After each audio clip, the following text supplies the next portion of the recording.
Ever wondered what it looks like to go from a recreational rider to a full-blown racer?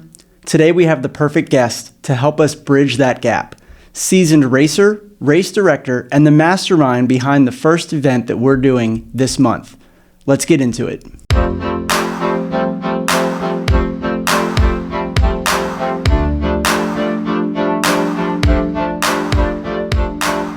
All right, so welcome back to another episode of Bespoke Endurance of Recreational Rider to Racer podcast series, where Greg and I are both recreational riders transforming into racers, currently being coached by elite athletes.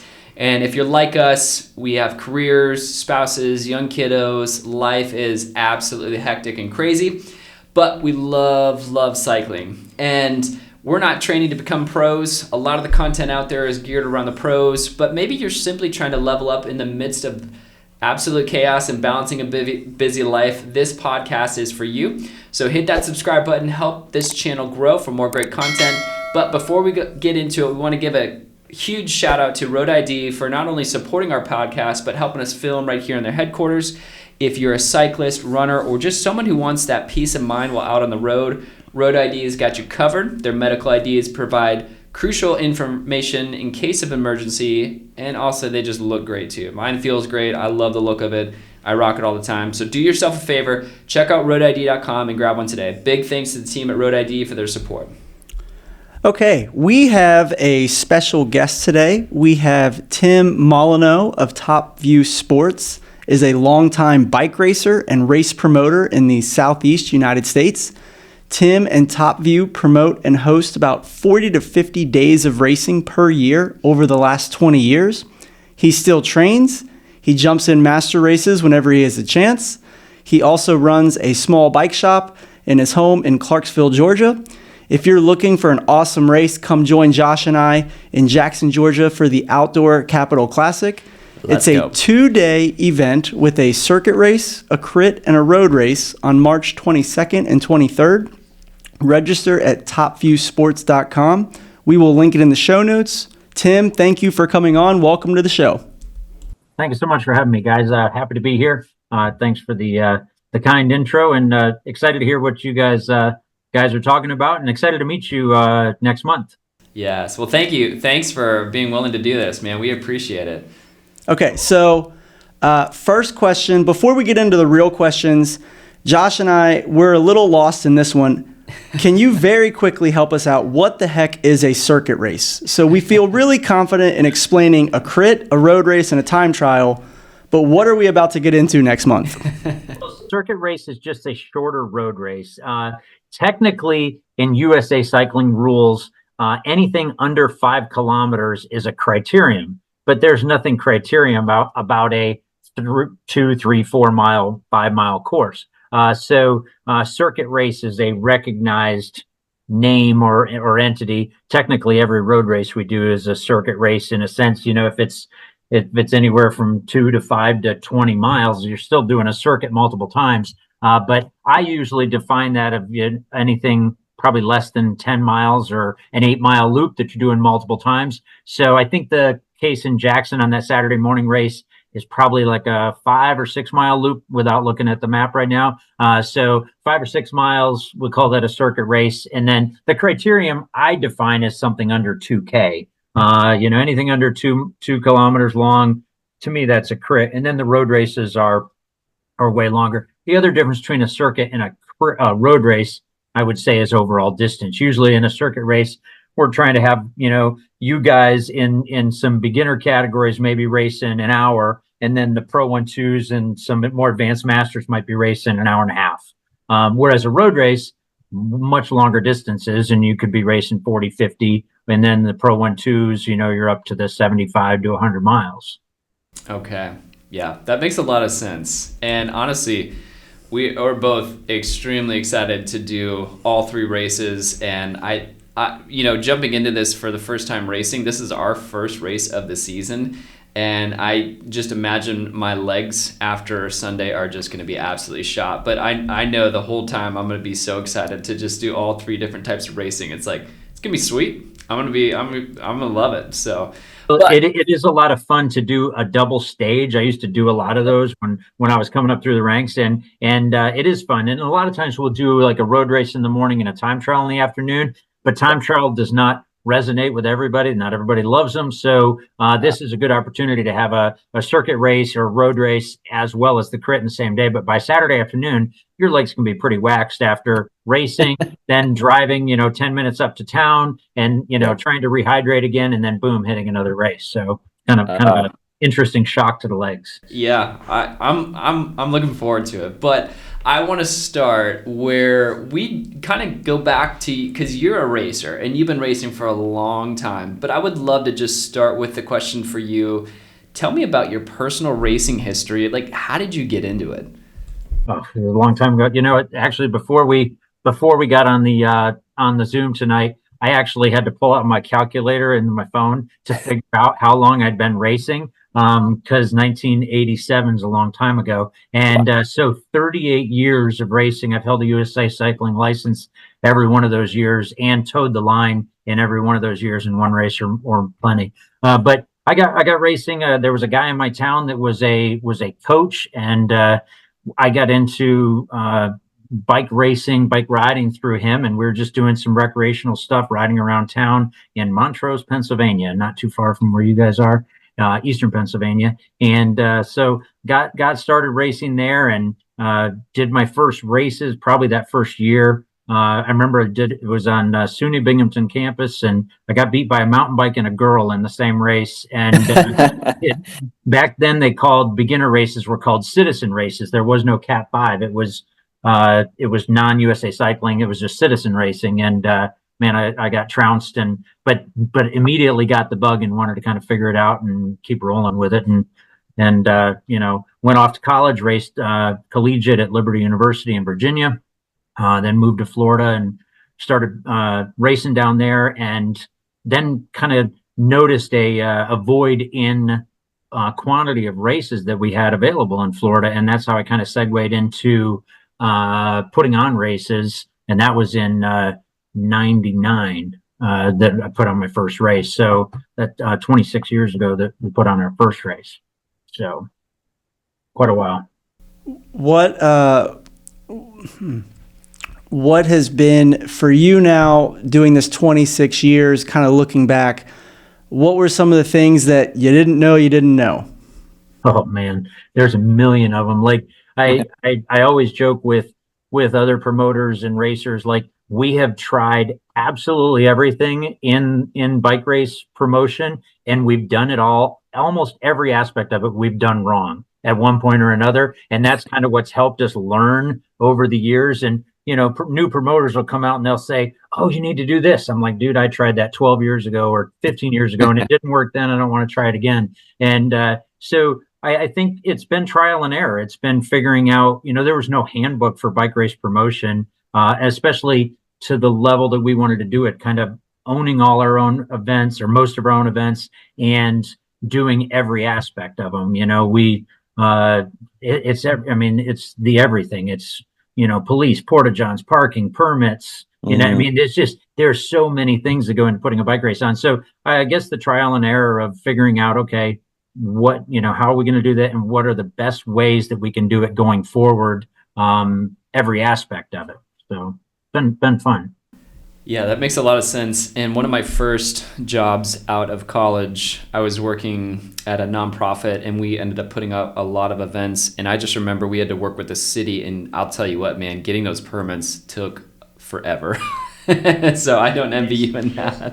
Certainly permitting is brutal, and it's getting worse all the time. And a lot of the areas that we used to promote races that were relatively rural and awesome for bike riding or racing are now getting built up with homes. And all of a sudden you see a neighborhood going in, and that's, you're thinking it's 100 homes and it's 60 minivans, and it just doesn't bode well for bike racing or strip malls going in where we used to have a start finish line or a hospital or whatever. So it's getting increasingly more difficult, and you got to keep finding more remote places, which then gets difficult because then you're further away from the people in the cities where most of the riders are. So it is a challenge for sure. Well, You must be doing something right, because I believe you told us that Top View, or the race in Jackson, they sought you out to put this race on. Is that correct in that? The mayor there, Carlos Duffy, he was a parent of junior racers in Jacksonville, Florida, and he had been coming to our races when his daughters were racing for years, coming up through the ranks and so on. And then he moved up to Jackson, Georgia, where he was born and raised, and became mayor of that town. And it's a sleepy little central Georgia town, about an hour north of Macon, about 50 miles south of Atlanta. And he wanted to bring some excitement to downtown and get people on the downtown streets and just kind of make it cool. And so he thought, why not bring a bicycle race like I enjoyed with my daughters when they were younger, bring that bicycle race to town. So he sought me out, looked me up, called me, said, hey, Tim, can you bring the circus to town, basically? And that's all it took. So I go down there, have a meeting with him, and man, he rallied the troops. It's wonderful. I go there for a meeting, and we'll have the mayor, the city manager, the county manager, because we have the road race in the county, not the city limits, and private landowners where we're going to do parking. And they've absolutely rolled out the red carpet for us there, and it's a cool little town. And they kind of let us have the run of it for a couple days, and really, have opened their arms to bike racing. They've worked last year. They had a little kiddie race downtown. A lot of the criteriums you'll see, I don't know if you're seeing it a lot in your area, but a lot of the criteriums will have a kiddie race for like the 8 and under crowd, that have never seen bike racing before, but they have a little bike they ride around the neighborhood or whatever. So we'll have a kiddie race. We had one there the first year. We had like 5 kids. We had one last year. We had like 25 kids. So their goal this year is to have 50 kids do the kiddie race. And it's really quite a thing. And it's, and I get out there and announce with it as we do it. And there's kids riding in both directions, and it's a little bit of chaos, but it's the only chance, or the only time these kids have ever seen a bike race, or it's kind of cool. And who knows, maybe one of them becomes a bike racer one day, or maybe they just grow up and be an adult that drives down the road and doesn't want to run over cyclists too. So maybe, but and it's a win for the city. They're getting a lot of extra people to come downtown, hang out, watch the bike race, eat in the restaurants, shop at the stores, and so it's good for the local economy as well. I love that. Okay, but tell me, you had mentioned this. What's the connection to USA Cycling with this race? How did that happen, and why is that important? So USA Cycling, it's basically our national governing body. So pretty much any sport in the country that's governed by the USOC, the Olympic Committee, that is represented by our country in the Olympics, has a governing body. So whether it's triathlon with USAT, or whether it's boxing or bowling or what, not bowling, but any Olympic type sport that has a governing body. So USA Cycling is the governing body of cycling. So what that does is it allows guys like you that are racing, 5s or 4s or 3s to get points as you go up through the ranks and aspire to go to more ranks. And most technically, they are the pathway to the Olympics. So you guys still have a shot. You don't hang it up yet. So you don't want to be pros, but you can still go to the Olympics. So, but I mean, that's all I needed to hear. That's technically the pathway. So USA Cycling is our governing body. They are also, and probably first and foremost importantly, they're our insurance company, essentially. So they go out and they search out the insurance for all these cycling events, and insurance companies, we've tried to price it on our own, and insurance companies hate bike racing because it is inherently dangerous. And if I tell an insurance company, I'm going to have 100 cyclists riding right next to each other on one side of the yellow line, and they're going to be going 35 miles an hour on the downhills and the corners, and then they're going to sprint finish at a bunch of barricades, and so no insurance company wants to do that.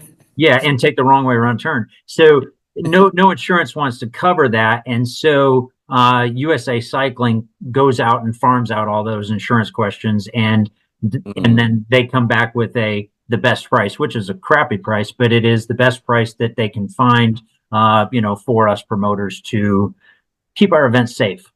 So, and then the other thing that USAC provides is then we have rules. We have this big giant fat rule book that that says, what you need to wear and what your bike needs to be or not be, and how you can treat other riders, what you can say and do, and so on. And then you have the rule book, which helps because otherwise it would just be chaos. And then you have officials from USA Cycling that are there to enforce the rules and help with safety throughout the day. So, USA Cycling holds a big thing. And there's a lot of guys and promoters around the country who get tired of USA Cycling and, don't want to deal with them anymore because of the high expenses of insurance and officials and so on. But the downside is, if you try to do it on your own, then you don't have a rule book, you don't have officials, you don't have the level of safety, and you don't have a pathway for guys to upgrade and move through the ranks. So it is it's a thing. I mean, I've been with USA Cycling since my start as a racer and never put on a race without them. And to me, it's just an important piece of our puzzle. So, okay. So I don't want to call it a necessary evil because I don't want to bite the hand that feeds you, but close. Okay. It's not too far off. I mean, it is, it'd be like any other sport. If you were like, if we were talking about track racing, like track and field, and you wanted to put on a track and field race without being part of USA Track and Field, it's like for the athlete, there's no advantage. There's no growth through the ranks to go from amateur to pro or whatever. So it's you're limiting yourself in that way. You're limiting yourself, and it's necessary. And they're not necessarily evil. They're just a governing body that does have high cost, and frankly, it's not their fault so much. We know that they might make a little bit off us on insurance, but I know that insurance is bonkers these days. So to insure bike racing is dangerous. And, and we do have a couple, crashes a weekend and sometimes one person a weekend getting transported. So it is dangerous for an insurance company. And there's definitely a value or a benefit that they provide. It's just not everybody sees it. Yeah. Okay. I want to get a little bit more specific to tell us about Top View Sports. So you are a part of that. What is that? Because I know that they're the ones that put on the race. So yeah. So Top View Sports is a company that I created with a friend of mine about 2006 or 19 years ago. We started Top View Sports. I was putting on races prior to that under my old club name, Atlantic Shores Velo. So we started Top View Sports as a company. I was working at a bike shop full time and had been for years. And a buddy of mine that was racing said, "Hey, would you consider putting on races full time?" And I'm like, "Well, I'd love to put on races full time, but that takes a leap of faith to jump out of my regular bike shop job that I'm at least making a living, but it's a bike shop, so you're not making a lot of a living. But so he said, "Well, if I can guarantee it, will you go and do it?" So Pablo Santa Cruz and we started Top View Sports and did that together. He's still, a consultant with us and a good friend of mine. But we started it with, it was pretty rudimentary at the time because we kind of didn't know what we were doing, and we cobbled together some equipment and a race trailer and, tents and tables and all the junk you need to put on, or what we thought we needed to put on races. And, now we're 4 trailers later and, a whole bunch of equipment and timing equipment out the wazoo. And so it's just kind of grown into, quite a bigger thing than I originally thought it was going to be. And it's been a blast. We've kind of put our focus onto chip timing that we were talking about before. And so chip timing is kind of our thing. I love doing the computerized timing, and we'll travel all over the country and do timing of different events. We've timed cyclocross nationals in Bend, Oregon, with 3,000 people over 2 days, which was quite an adventure. We've done Masters National Championships in Louisville, Kentucky, on a couple occasions. And so timing those big events has been a lot of fun for us too, as well as putting on our own events. I just went to Freeport, Bahamas, and timed a bike race last weekend, actually. So, so it's kind of neat. You put stuff in a suitcase, take the timing box on the plane, and I can time a race anywhere with a laptop and an internet connection. So it's kind of cool. Now, are the timing chips, this might be a really dumb question. If it is, I apologize. When I was a runner in high school, the timing chips we had were really tiny and they'd go like in your shoelace. I did an event last year and it was like almost like an ankle bracelet that you would wear. Yeah, so there are ankle straps that we use for fondos and gravel races and stuff like that. But I was looking for one on my desk because there usually is one. But they're about this size. It's about the size of a silver dollar or something like that. And it just zip ties to the front of the fork. We use a race result timing system, and it is far superior to any other timing system we've had out there. The ones you used for your running races were what they call passive timing systems. So they use usually an RFID code in the chip or in the race number that you wear on your chest for running. For cycling, because it's higher speed, you have to use a higher accuracy chip. So with the one you are using, there would not have been a battery in it. The ones that we'll use at outdoor that I use every week have a battery in them. So you just get a higher read rate, and there's an antenna that's mounted in the finish line at the road, and that's what activates the timing chip. Okay. Man, I love that deep dive. That's awesome. And I've legitimately never thought about the difference between like a chip running race versus a cycling race. And I mean, that would make a huge difference. But let me ask you this. So as Greg and I, this is our first year of racing, and man, we're really excited about it, but we're also brand new, right? So the question for you is, what do you see the biggest mistakes new racers make when they're coming out to your events, or just in general over your experience? I'd love to just hear your thoughts on that. I'd say that's probably changed over the years. The biggest mistake that I see now coming from racers is they get really strong on Zwift and then come outdoors and try to race. That's probably the biggest mistake I see now, where guys are actually overpowered for what their category is on the road, because their Zwift, riding indoors and riding Zwift and just sitting on the trainer has made them incredibly strong.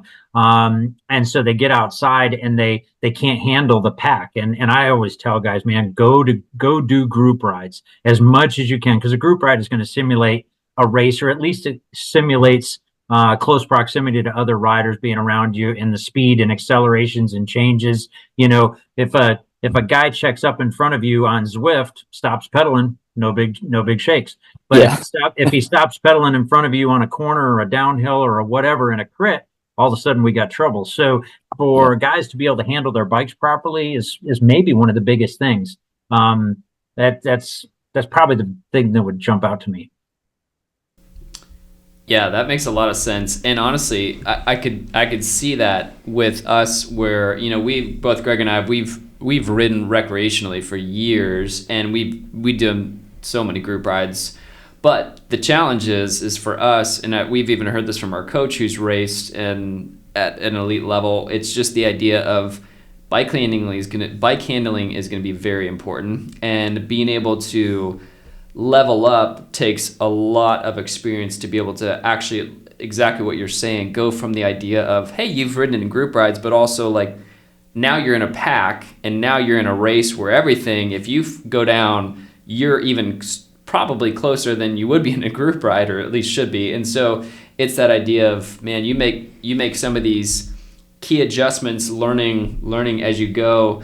But it would be very different if we just only were on Zwift. I would feel extremely uncomfortable being outside if that was my first time, or arguably I wasn't spending much time outside. So yeah, that makes a lot of sense. So yeah, and I think another thing in racing that is different than how we as bike riders generally ride is the points of acceleration during bike races are crazy. And I've always said, as bike riders, through the categories from like 5 to, let's say, a good cat 3 or maybe a low 2, everybody goes we all have the same max speed, but it's how long we stay at those high speeds that kind of dictates the categories. And so like in a cat 5 race or a cat 4 race, they're going to go hard and really accelerate for, maybe a minute, 2 minutes at the most. And then you get into a Cat 3 race and it's going to be 3 minutes. You get into some of the more advanced masters categories and it's going to be 2 minutes.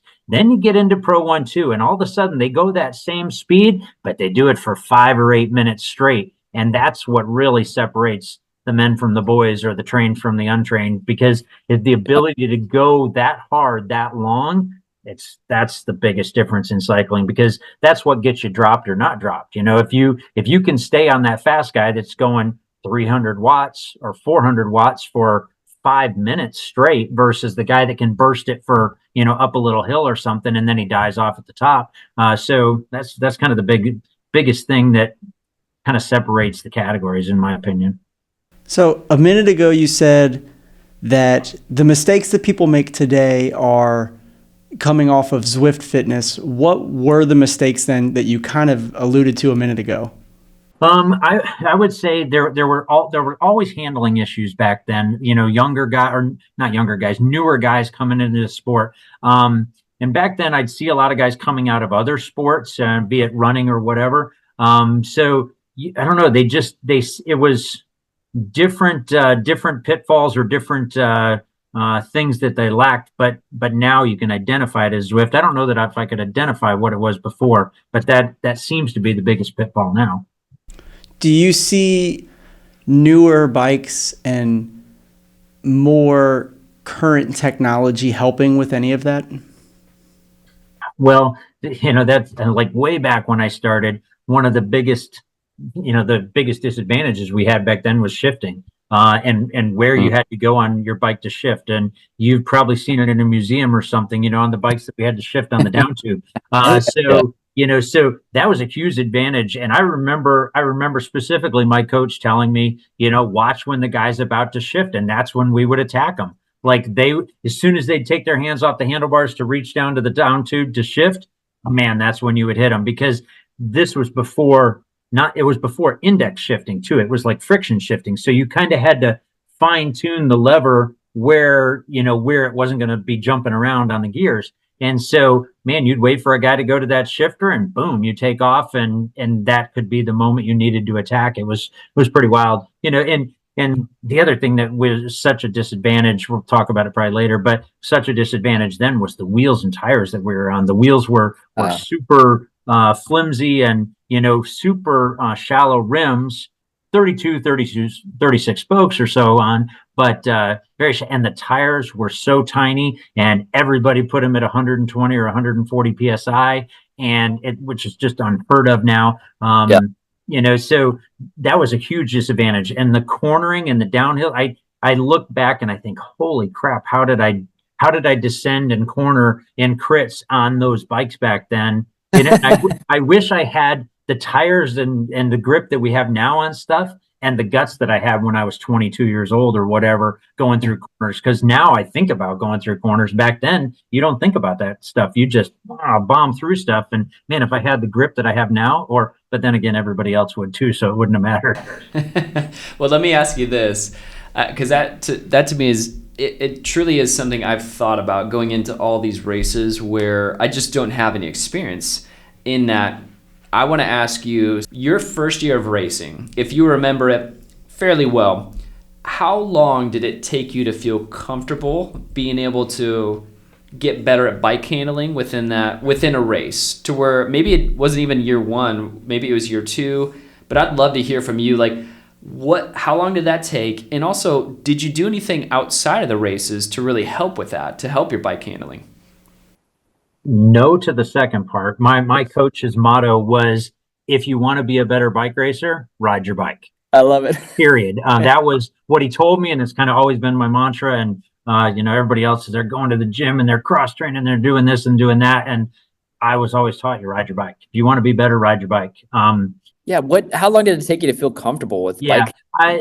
Comfortable, you're kind of learning. You're in those newer categories, so I don't know that you're really comfortable for a long time, and you're around a whole bunch of other newbies that aren't comfortable either. So I think we probably gave each other more space back then than we do now. Now in Masters and Cat 2 races and so on, man, you're rubbing shoulders with guys the whole time, and it's kind of comfortable and okay and normal. But man, in those lower categories, everybody's nervous and they're watching out for everybody. But I I think back on those days, when we first started, and I remember when I first met my coach, Tony, and he said, he goes, you won't win a race for 3 years. And I'm like, 3 years. And it was almost 3 years to the day of training when I won my first race. And I was like, holy crap, the dude was right. And I was like, I was 18 years old at the time and finally won my first race. And I was over the moon happy with it. But it was right. It took a long time. And it took a long time because I had to learn how to train. I had to learn how to race, how to corner, where to go on the climbs. And then you got to figure out, based on where you live, if it's hilly or flat, and what your body type is and what your strengths are and how you got to, learn to win.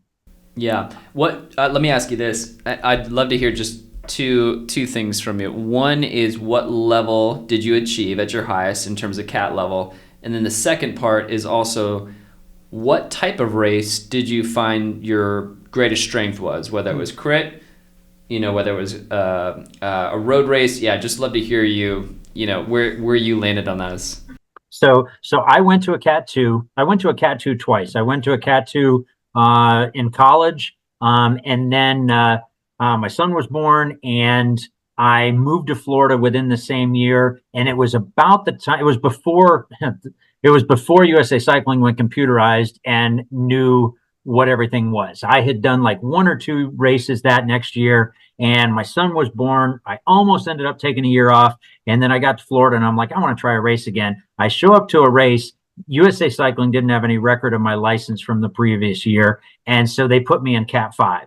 I'm like, okay. I restarted as a Cat 5 and won that first race as a Cat 5. It was Florida State Championships, and then went back up through the ranks and got back up to Cat 2 within like 2 years. And so never went to Cat 1. Never really had the aspiration. I already had a kid and didn't have the aspiration at 25, 26 years old to then go to Cat 1 and be a pro and go to the tour and all that stuff. Like, when I was young, I thought about that stuff, but then later it's like, I was fine being a Cat 2. Now I'm old, and I have never relinquished my Cat 2. I'm like, I told my wife that on my tombstone, it's going to say, I love Dana, Cat 2. The downside to that is, as I'm older, is that I love racing masters races, but then I can't double up and do like doubling up and doing Pro 1-2 really sucks at my age because, they're all kids out there. So doing a Cat 3 race, would be more fun. But now doubling at my age is 40s and 50s, so you get to kind of still do both. So I probably will keep the Cat 2 forever, and just because they won't take it away from me as long as I keep renewing my license. I was never skinny and light. I was at best 170 pounds at my lightest. And so I excelled in Florida on the flat circuit races, criteriums, road races, anything where it was flat, and I sprinted better than I was in a breakaway. So to me, I would have my teammates keep things together. We would form a lead out train, and we would win a lot of races back then. And it was a lot of fun. And it was just mainly off field sprinting. That was by far my forte. If I got in a break, I would have to suffer to be doing, if I was trading pulls with 2 to 4 guys or whatever, I was on the rivet, and then I'd have to make deals to stay in the break and not get dropped or whatever. But field sprinting was where my forte was. Never climbing. I love climbing and training on my own, but from a racing standpoint, I was never the light guy. I was 30 to 40 pounds lighter than the good or heavier than the good climbers. For today, you mentioned you do a lot of masters races. About how many races will you typically do in a season now? I probably only get to toe the line 6 to 10 times a year, depending on how it is and staffing wise. And there'll be times when we're a little maybe understaffed at a race and I don't get the opportunity to get out there, or I know it's not going to work on a weekend and I won't throw my bike in the trailer. But as long as I get 5 or more races a year, I'm pretty happy camper. I think I do it partly because I love it, but I do it almost more, and I keep telling my wife this, I do it more so that the racers know that I'm relevant. I think that I'm not this old washed up guy that's just putting on bike races, but I'm actually out there doing it with them. And I've always made made a goal. I'll never have guys race on any course that I haven't raced on, because I don't want to hear it's not safe or it's not this or that. And so I've raced on every course we have. And so sometimes it's that where I'll get one opportunity. I'm like, okay, I need to race that road race or that crit just so that I can show guys, hey, listen, this is not something I'm just putting you out there and it's unsafe to do. It's something I would race myself. And if it's not something I would race myself, I don't do it. My races, that's like been a Top View Sports motto the whole way is racers come first. The course quality is like my number one concern. And if the course isn't fun or safe, we're not racing it. It's got to have good aspects in every facet of it, or we don't want to do it. And my best way to see that is racing still, so I jump out there once in a while just to make sure. Yeah, that makes a lot of sense. And it actually kind of, lends itself into this next question before we jump into our next segment here is, knowing what you know now, what advice would you give to people like us that are just getting into racing, but we're married, we have full-time jobs, kids? Yeah, what advice would you give for first-time racers out there? Yeah, figure out what that balance is. And I think, especially because you guys mentioned right at the onset, you're not trying to go to the Tour de France or anything. And I think that's admirable. And sometimes in the younger riders, they think that that's the only end game in cycling, and it's not. Cycling is a lifelong sport. I'm in my mid 50s and still doing it. I have a lot of buddies in their 50s that have been racing for 30 years or more. And so figure out what that end game and what the outcome is you want of it, and having that balance in life and cycling, and figuring out how you can say, okay, I want to get to a good Cat 3, or I want to get to Cat 2, or whatever the outcome is. But figuring out how to balance that with family and kids is, and jobs is, the biggest task you got to figure out. Okay, we are going to jump to a segment that we've been doing every week. This is called Cycling Trends of the Week. So, in this portion of the show, we'll break down trending things that happened this week in the world of cycling. So this week in stage 1 of the Volta Algarve, riders came into the finish and nearly the entire peloton took the wrong turn, all except about 20 riders. The result was they gave Filippo Ganna the win, giving him the leader's jersey. After opening stage, they canceled it due to the misdirection of the peloton. It's absolutely wild. What are your thoughts on this? As a race director? Yeah, I mean, talk about a race director's nightmare and a UCI nightmare. I guarantee heads were rolling tonight with from the team directors toward UCI, the UCI toward the race director for not having the corner properly taken care of. I mean, just a myriad of fallout from this that I can see coming. There was a case a couple of weeks ago where there were some safety issues at another race, and so it's most definitely an issue. They didn't have it properly barricaded enough. They didn't have enough, flaggers marking, the direction change. And it's tough for those international promoters. They're trying to put the finish of these races where it's in a good location within the city, and everywhere in Europe has roundabouts now. And so they're messing up cycling bad, but it's there and you got to deal with it. So, talk about a nightmare for those guys. And it's interesting with Filippo Ganna, because I don't know that he would have been the sprinter on the team. So there's a chance he was the lead out guy and got it right and knew where he was going, and somebody behind him didn't. I would have to rewatch again to see exactly how he managed to go the correct way, because he was like out front and then there's some other guys further back. So yeah, what a nightmare.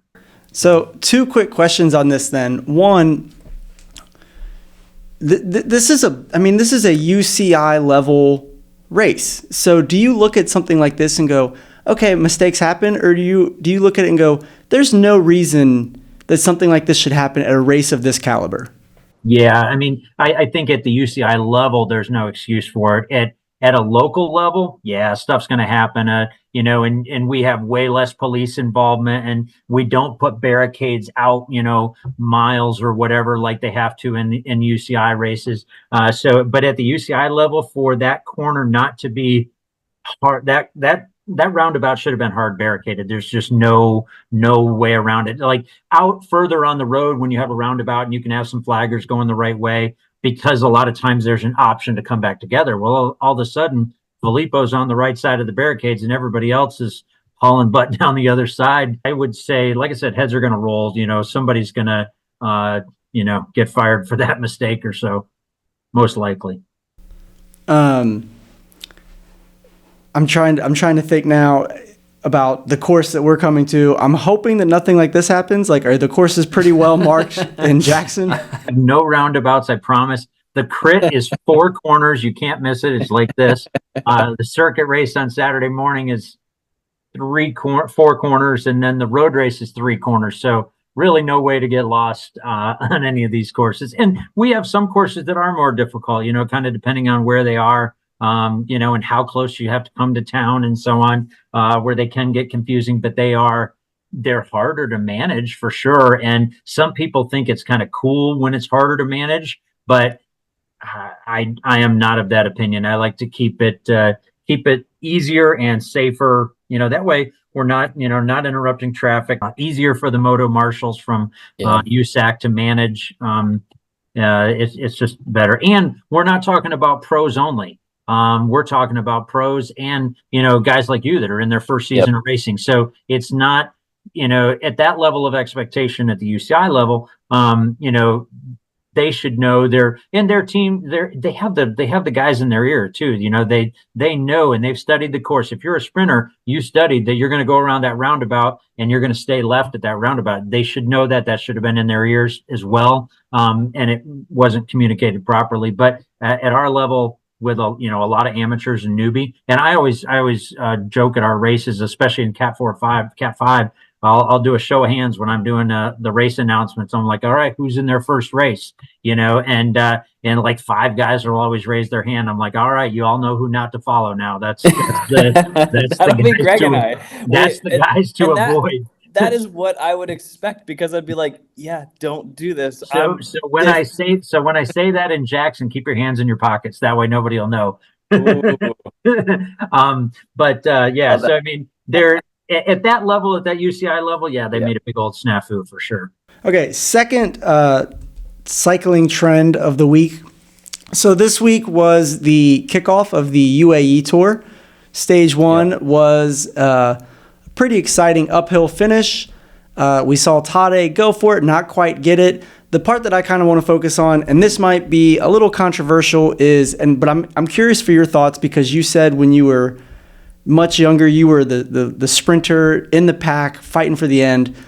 Can Jasper Philipsen not hold a straight line? No, he can't. Well, he can't. Like, if you watch any of that Tour de France Unchained, or I think whatever that thing was, and everybody's busting his chops all the time about the way he rides. That stage 1 of UAE was not a great finish for him, though. It was uphill. That was not, it was not a pure sprinter's finish. I want to say it was 8 or 9%, I think, for the last couple hundred meters there, if I recall. So that's not a sprinter's finish at all, and that's why you see Tade going at 600 meters, and I thought he was going to nail him to the wall on that one. Just came up he didn't come. He came up short, but with the burst that he had, he could have gone or could have gone later and probably got him. But as we saw later, but I mean, no, Philipsen, he's just not meant to sprint straight. I love that. I love that, and I hate that at the same time. Yeah. Oh, yeah. I mean, I think Greg's probably more bothered than I am, because I'm like, I'm never lining up in the same race as this guy. So as long as he's not knocking out other guys that I want to see, I'm like, they'll figure it out at that level. But, if he's not lining up in the same race as me. Would, sprint straight and fair. And the other thing that we saw kind of along those lines, or one of the early races this year, was Tour Down Under, where some of the lead outs were kind of sketchy, in my opinion, where they were doing the lead out and dropping, instead of dropping way out of line and going back down the peloton, they were kind of just moving off and then making other sprinters juke and jive around them. And it was pretty shady, in my opinion, because you pull off at 300 meters with two guys left, and then you go through the peloton as opposed to going way out to the side. And I would almost expect that UCI will have to take some steps to fix that. As a lead out guy, you got to get out of the way. You can't just all of a sudden at 40 miles an hour stop pedaling and expect everybody to just dodge around you. It's just not fair. Yeah, that makes sense. I love that take, though. I think I'll remember that. Just some guys who just were never meant to ride in a straight line. Yeah. All right, so our rapid fire, this is our next segment we'd love to get into. So just for you, first question is, first road bike you've ever owned? Let's go with the first new road bike I ever owned was a Cannondale R300. It was an aluminum bike. I remember I was 17 years old or something. I bought that at a bike shop. It was way too big for me because that's what they did with bikes in the 80s. And I think I spent $399 new retail on this R300 with Suntour down tube shifters. And I remember my dad thought that I had lost my mind because I bought a bike for $400. And he's like, why in the world would you spend $400 on a bike? Keep in mind, at the same time, I was driving a Renault car that I spent $200 on. So my bike was already worth twice as much as my car at the time. So, but, and they both went about the same speed too. You said in the intro, I now own a little bike shop out of my barn, and I just picked up Cannondale bikes last year because I wanted to sell Cannondale bikes. It was the first bike I was ever in love with. I'm like, I'm doing a bike shop now for fun. If I'm going to do it, I want to sell a bike that I like and know. And so that's why we sell Cannondale. So it's kind of a cool story. So what are you on now then? Now I'm on a Super 6 Evo. They're high-end race bike and in bright lime green, and it looks like a stinking rocket ship. It's the absolute best looking bike in my bike shop. Ooh. Did you build it or buy it stock? Bought it stock and really haven't messed with it too much. I did put a pair of Envy wheels on it, which are amazingly fast. I put the Nova Ride long cage ceramic pulley and derailleur system on it, and Nova Ride bottom bracket. And other than that, the cool thing is I did it in my bike shop. I didn't want to sell or didn't want to show this amazing super bike price, like you can get the $12,000 to $14,000 version. So I am riding a 105 Di2 bike and showing that it can be as fast as any other. A 105 Di2 bike shifts as fast as Dura-Ace did 2 or 3 years ago. So and weight wise, it's close enough to Ultegra or Dura-Ace that I didn't mind. And I'm kind of cheap on bikes, so I never ride like Dura-Ace bikes usually. So but this bike is awesome, and it was in the color that I wanted. I like that bright color, like you can see in my logo. Yes, I love that. Okay, so favorite bike you've ever owned? Is it this current one? I would. Every bike you get is then your favorite because you spend a lot of money on it, and it's nice and it's new and shiny. And it's definitely probably the fastest bike I've ever had. It handles the best because parts have changed, wheels have changed dramatically. There's one bike that stands out as kind of a game changer for me. And I was working at a shop in Orlando, and we got Trek 5500s that year for our team. And it was the first carbon bike I had ever ridden. And I'd been riding aluminum Giants, aluminum Treks, aluminum Cannondales. And the first carbon fiber bike I had was that Ultegra 5500 from Trek. And this was, it was similar to what Lance would have won the tour with in like 99, 2000, somewhere in that area. And so I think it was 2000. And so this was a Tour de France level bike. I mean, that was the cool thing about what Lance was riding. It was the same bikes that you could buy off the Trek shelf. There was no, Lance got his own paint job, but those bikes were made in Waterloo, Wisconsin, just like his were. And when I got on that bike, that was the first time I was like, holy crap, this whole carbon thing might be for real. Because it was, I mean, I literally felt like I could ride a criterium on that thing without holding the handlebars. It handled so amazing. And I was riding the big old Rolf weird spoke wheels, and yeah, that was a bike that kind of stood out. And I've had, I had a BMC a couple of years ago that was an amazing, a Team Machine that was an amazing bike. But Yep.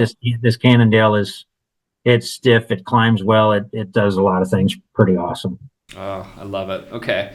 So what, in your personal training, what sessions are you enjoying most right now? Well, right now it's winter. So winter in North Georgia means that it's cold and rainy most of the time. And I mentioned Zwift early in the podcast about I not a big trainer guy. Like I used to ride. I always joked that the last time I rode the trainer was when Bush 1 was president. So and that was early on in your guys' lives, but that was the last time I rode a trainer. And that was rollers. We didn't have trainers back then. I rode the rollers. Rollers. Yep.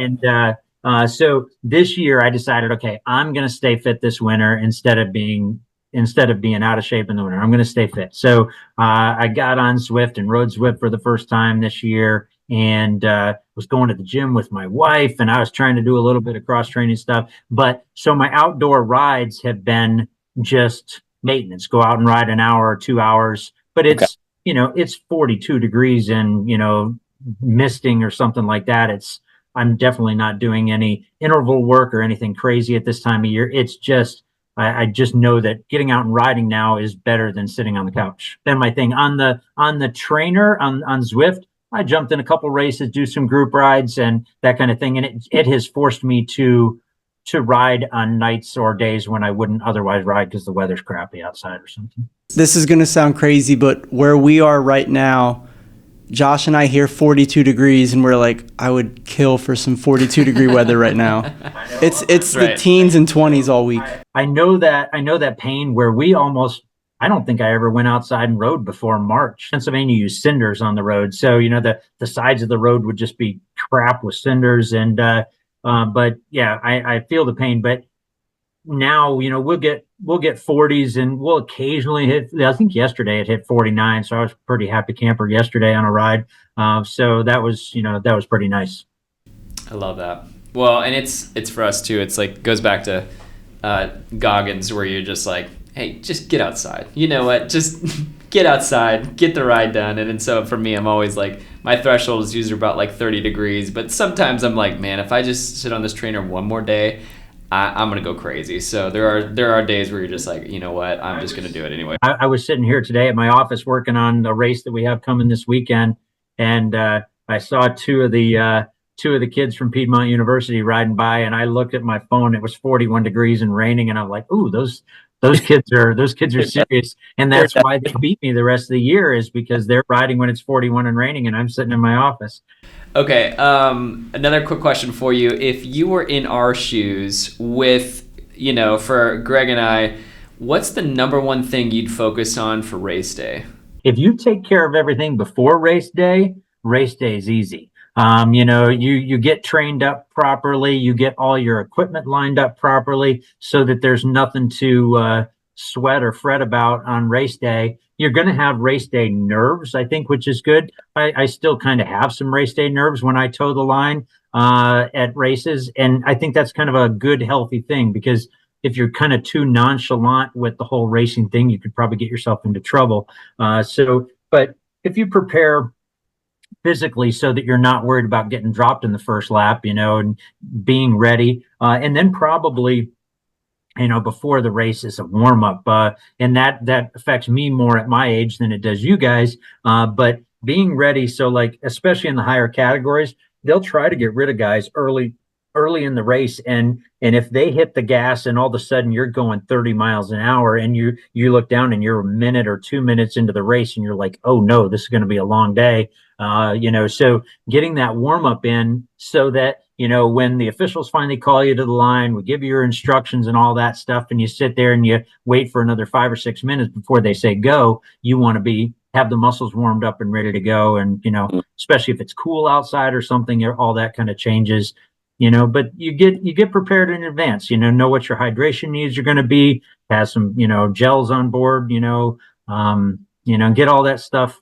kind of taken care of, getting to the race in plenty of time. That's a big mistake I see a lot of people use or do wrong, And I'll always tell newbies, I'm like, give yourself 90 minutes to 2 hours. And I'm like, that gives you time to get lost. It gives you time to find the porta johns and time to get registered and time to pin your number on upside down and then have somebody tell you to turn it right side up. Cause that's like a guarantee for a Cat 5 is to have his number on upside down. And, so just all of those things, to, plan through, and then race day is a little smoother then. Yeah. Oh, I love that. That's huge advice. And honestly, thank you for that. For those that want to find out more about the races you're doing, the best way for them to find you is through topviewsports.com, right? Sports.com. We've made our landing page very simple. They can go there and then just find every race we do. I think we'll race in 7 states this year. We'll put on races 6 or 7 states. So all over the Southeast, including Texas, they can find a Top View Sports race that's near them, or if they want to travel. And there's registration, flyers, links, details, course maps, and everything. So you can kind of pick and choose what suits your style or climbing or lack of climbing and so on the best. All right. Well, Tim, we want to thank you so much for coming on the show today. We really appreciate it. We love just getting to talk to someone who's kind of gone through the phase of life that we're in and has been through it and offering any wisdom that we can get our hands on. We're so I feel like I'm soaking everything up like a sponge. So thank you so much for coming on the show. We want to hear from you as the audience. What are your thoughts on today's discussion? What are some racing horror stories? What are some racing successes that you've had? Please hit that subscribe button and leave a comment below. And until next time. We'll see you guys. See you.